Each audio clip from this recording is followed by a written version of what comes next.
দেখো এখন স্কেল ও পেন্সিলের সাহায্যে আমরা এইভাবে বিন্দুগুলো যুক্ত করে একটা রেখাংশ নিয়ে নেব। গাইডেন্স সাপোর্ট ম্যাথ এডুকেশন ক্লাসে সবাইকে স্বাগত। আজ শনিবার, আজকে ক্লাসে থাকছে অষ্টম শ্রেণীর অঙ্ক। আজকে ক্লাসে মূলত আমি লেখচিত্রের অঙ্ক তোমাদের শেখাবো। একদম সহজ সরল পদ্ধতিতে লেখচিত্র কিভাবে অঙ্কন করতে পারবে আজকে ক্লাস থেকে সেটা শিখতে পারবে। সুতরাং মন দিয়ে সবাই অঙ্কটা বুঝে নেওয়ার চেষ্টা করো এবং পুরো ভিডিওটা দেখতে থাকো। দেখো আজকের ক্লাসে লেখচিত্র অঙ্কন করার জন্য মনে করো এই ছকটা দেওয়া আছে, সময় ব্র্যাকেটে ঘন্টা আর দূরত্ব ব্র্যাকেটে কিমি। সময়ে আমাদের দেওয়া আছে 2, 4, 6, 8 আর দূরত্বে দেওয়া আছে 40, 80, 120, 160।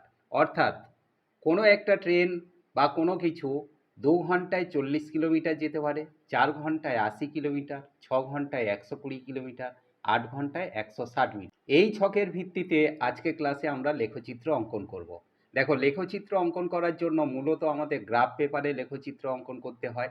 গ্রাফ পেপারে কি হয় না, ছোট ছোট ঘর থাকে অসংখ্য, তার ওপরেই আমাদের এই লেখচিত্র অঙ্কন করতে হয়, আমরা সবাই জানি।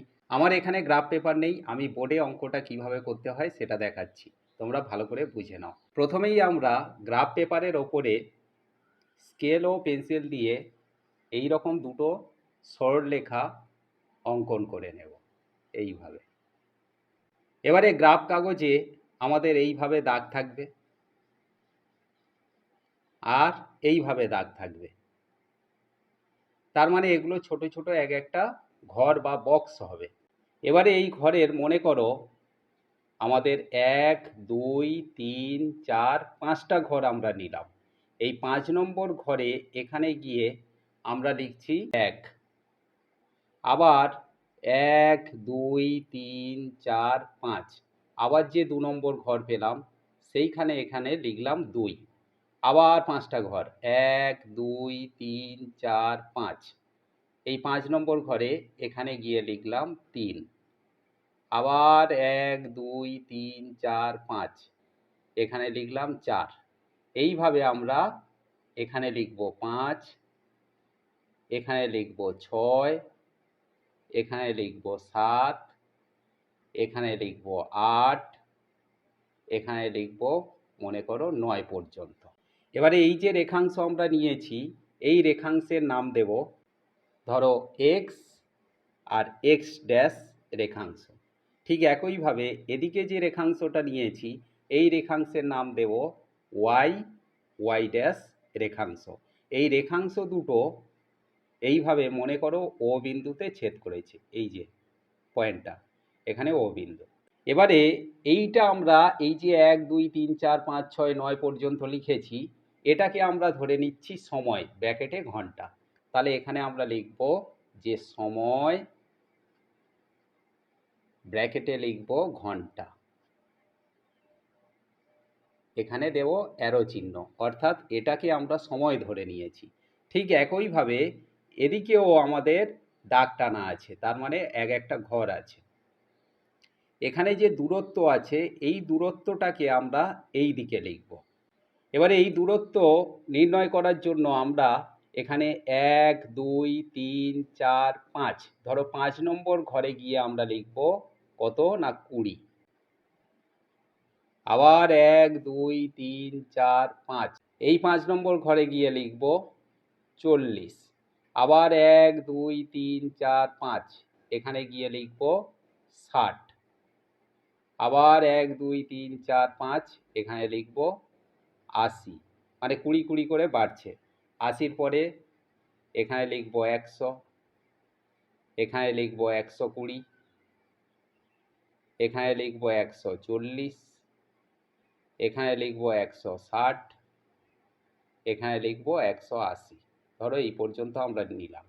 অর্থাৎ এখানে আমাদের সবচেয়ে বড় যে সংখ্যা আছে 160, তার থেকে একটু বেশি নিতে হবে। এখানেও দেখো 8 পর্যন্ত সংখ্যা ছিল, আমি নিয়েছি 9 পর্যন্ত।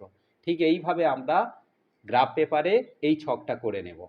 ঠিক এই দিকে আমরা যেভাবে লিখেছি সময় ব্র্যাকেটে ঘন্টা, এখানেও লিখব দূরত্ব ব্র্যাকেটে কিমি, এই দিকে হবে অ্যারো চিহ্ন।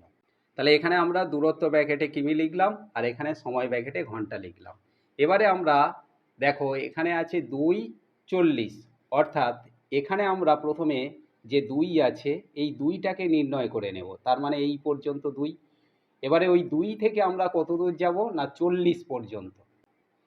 40 মানে এখানে এই দিকে আমরা উঠব 20 40, 40 মানে এই সোজায় এখানে গিয়ে পড়ছে, আর 2 থেকে সোজা করলে এখানে আমরা একটা পয়েন্ট পাবো। তাহলে এইগুলো আমি মুছে দিচ্ছি। তাহলে এখানে আমরা 2 এবং 40-এর একটা পয়েন্ট পেলাম। ঠিক একইভাবে এখানে আমাদের 480-র একটা পয়েন্ট নেব। তাহলে 4 এইটা, আর এই দিকে আমরা উঠব এই যে 80 পর্যন্ত। তার মানে মনে করো এইখানে আমাদের পয়েন্টটা হচ্ছে 480। এরপরে 6 120, তাহলে 6 থেকে আমরা 120 পর্যন্ত উঠব। এখানে মনে করো যে 6 120, আর এদিকে আছে 8 160, তাহলে 8 থেকে 160 পর্যন্ত ওপরে উঠলে এইখানে আমরা পয়েন্ট পাবো। এবারে আমরা এই পয়েন্টগুলো লিখব। এইগুলো হলো স্থানাঙ্ক 2 40, তাহলে এখানে আমরা লিখব ব্র্যাকেটে ছোট করে 2,40। ঠিক একইভাবে লিখব পরেরটা 480, তাহলে এখানে লিখব 4,80। তারপরেরটা লিখব 6 120, তাহলে 6, 120 এই পয়েন্টের নাম বা এটা স্থানাঙ্ক। ঠিক একইভাবে পরেরটা 8 160, তাহলে এখানে 8, 160 আমরা লিখে দিলাম। এরপরে আমরা দেখব যে এই যে 4টে স্থানাঙ্ক বা বিন্দু এটা এক সরলরেখায় আছে। এরপরে আমরা স্কেল ও পেন্সিলের সাহায্যে এই রেখাংশগুলো যুক্ত করে দেব। দেখো এখন স্কেল ও পেন্সিলের সাহায্যে আমরা এইভাবে বিন্দুগুলো যুক্ত করে একটা রেখাংশ নিয়ে নেব। এবারে উভয় দিকে অ্যারো চিহ্ন দিয়ে দেব এবং এই রেখাংশের নাম দেব মনে করো এ বি রেখাংশ। এইটা হলো আজকের ক্লাসে এই ছক থেকে লেখচিত্র অঙ্কন। আশা করি আজকের ক্লাস থেকে লেখচিত্র অঙ্কনের একদম সহজ সরল পদ্ধতি তোমরা ক্লিয়ারলি বুঝতে পারলে। এই রকম ভিডিও পাওয়ার জন্য অবশ্যই চ্যানেলটাকে সাবস্ক্রাইব করেও। দেখা হচ্ছে পরবর্তী ক্লাসে।